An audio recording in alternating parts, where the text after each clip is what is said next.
Ces 5 mots, Coupe d'Afrique des Nations, ont été pendant 12 jours à l'affiche de 2 villes, Yaoundé et Douala, sur les lèvres de toute une nation, le Cameroun, et dans les cœurs de toute l'Afrique.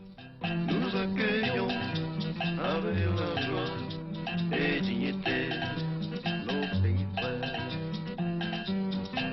Les spectateurs camerounais, enthousiastes, étaient venus par dizaines de milliers pour l'amour du football, mais, il est vrai, aussi, pour assister surtout à la victoire de leur équipe face aux 7 autres nations qualifiées. À leur enthousiasme devait céder progressivement la déception après l'élimination du Cameroun. Bienvenue dans notre chère patrie.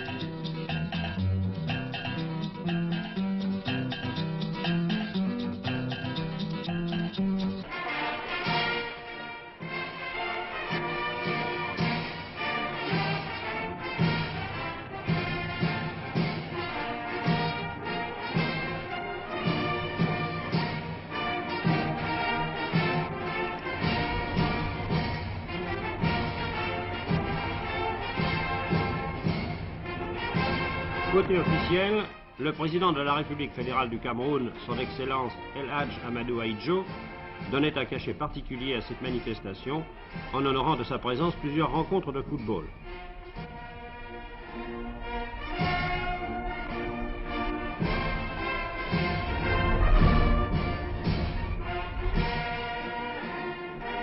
Ce jour-là, le président déclarait solennellement ouverte la 8e Coupe d'Afrique des Nations.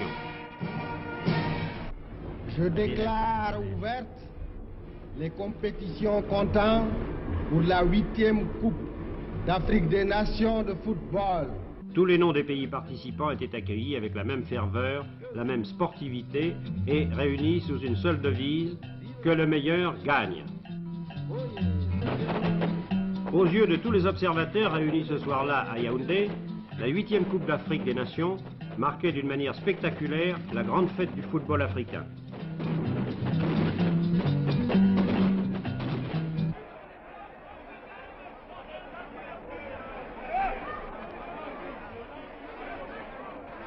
Le président Ahidjo donnait alors symboliquement le coup d'envoi des compétitions.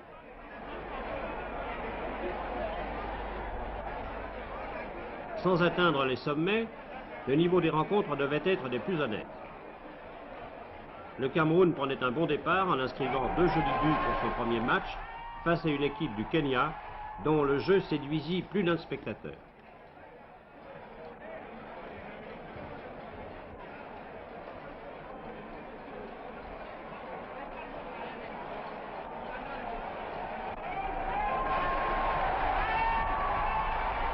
Sans convaincre, le Cameroun se qualifiait pour les demi-finales.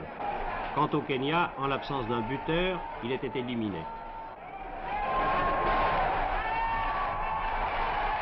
Avec le deuxième match Togo-Mali, journalistes de tous les pays se souviendront de la remontée des Togolais face aux Maliens. Mais cela leur sera insuffisant pour se qualifier pour la phase suivante de la Coupe. À Douala, pour le groupe B, le choc Zaïre-Congo était craint par certains, mais attendu de tous. Le match devait d'ailleurs se dérouler dans une parfaite correction. Quelques émotions cependant pour ce joueur zaïrois, mais finalement plus de peur que de mal.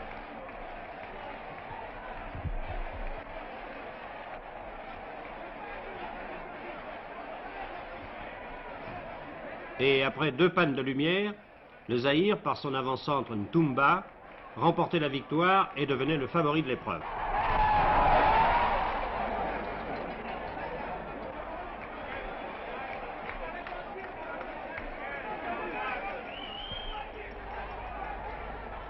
« 2 mars, demi-finale à Yaoundé. Le Congo-Brazzaville, qualifié par tirage au sort aux dépens du Maroc, créait la surprise en éliminant d'ailleurs très régulièrement le Cameroun par 1-0. Malgré les encouragements du président Ahidjo, le Cameroun, victime de la défaillance de certains éléments et abandonné par la réussite, n'accédait pas à la finale.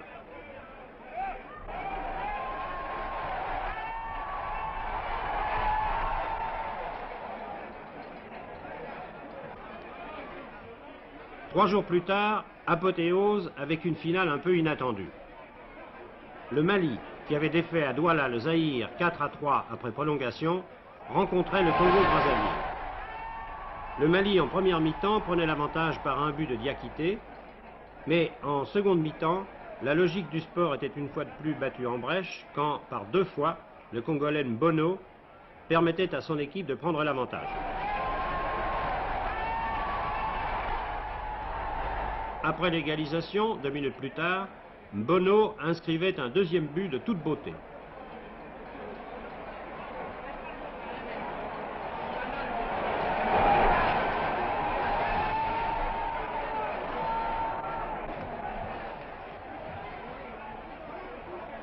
Enfin, François Mpelé, le joueur congolais opérant dans l'équipe française d'Ajaccio et l'un des meilleurs joueurs de cette coupe, achevait le triomphe de son équipe en marquant un 3e but.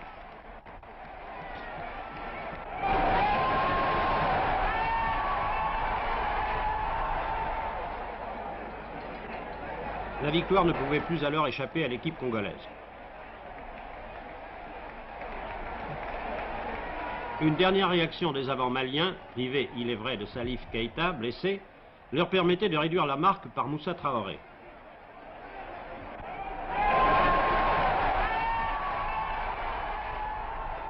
« 3-2, tel était le score de cette finale de la 8e Coupe d'Afrique des Nations.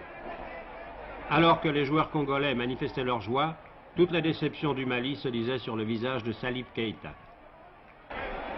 Le capitaine Dolou recevait des mains du président Idjo le trophée de cette 8e Coupe d'Afrique qui récompensait une équipe régulière qui a su profiter de son rôle d'outsider en surprenant les meilleurs. Elle défendra son titre dans 2 ans au Caire.